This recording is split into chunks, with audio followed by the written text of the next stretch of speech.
सत्याचा आवाज, खोट्याला चोप देणार. आपण पाहत आहात जनशक्ती लाईव्ह न्यूज. निर्भीड बातम्या, निडर पत्रकारिता. सांगली जिल्हा परिषद शिक्षण विभाग व जिल्ह्यातील सर्व शिक्षक संघटनांमध्ये सन 2026 मधील शालेय सुट्ट्या तसेच शिक्षकांशी संबंधित विविध प्रश्नांवर सकारात्मक व उत्साहपूर्ण वातावरणात चर्चा पार पडली.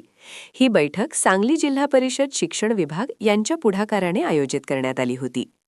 या बैठकीत महाराष्ट्र राज्य मागासवर्गीय शिक्षक संघटना यांचे सांगली जिल्हाध्यक्ष बाबासाहेब जानकर व जिल्हा कार्याध्यक्ष दिलीप कुमार हिंदुस्थानी यांनी संघटनेच्या वतीने महत्त्वाच्या मागण्या मांडल्या.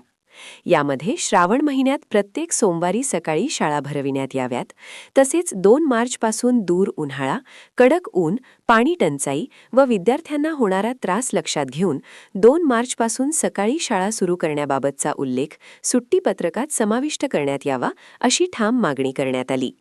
सुट्ट्यांबाबत तसेच इतर शिक्षक प्रश्नांवर सलोख्याच्या वातावरणात सखोल चर्चा झाली. ही बैठक शिक्षणाधिकारी मोहन गायकवाड यांच्या दालनात पार पडली.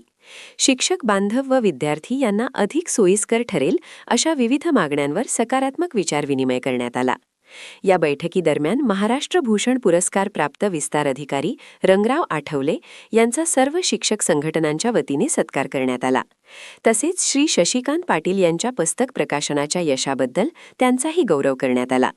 बैठकीस विस्तार अधिकारी श्री रामचंद्र टोणे, दरुरे मॅडम यांच्यासह विविध शिक्षक संघटनांचे प्रतिनिधी श्री माणिक पाटील, चंद्रशेखर क्षीरसागर, शशिकांत पाटील, संतोष कदम, अमोल माने, टी.के. जावीर, कृष्णा पोळ, शब्बीर तांबोळी, राहुल पाटणे, मुकुंद सूर्यवंशी, सुनील गुरव, अन्सार अली तांबोळी, रमेश साबळे, बाबासाहेब जानकर, दिलीप हिंदुस्थानी, विकास वायदंडे आदी पदाधिकारी मोठ्या संख्येने उपस्थित होते.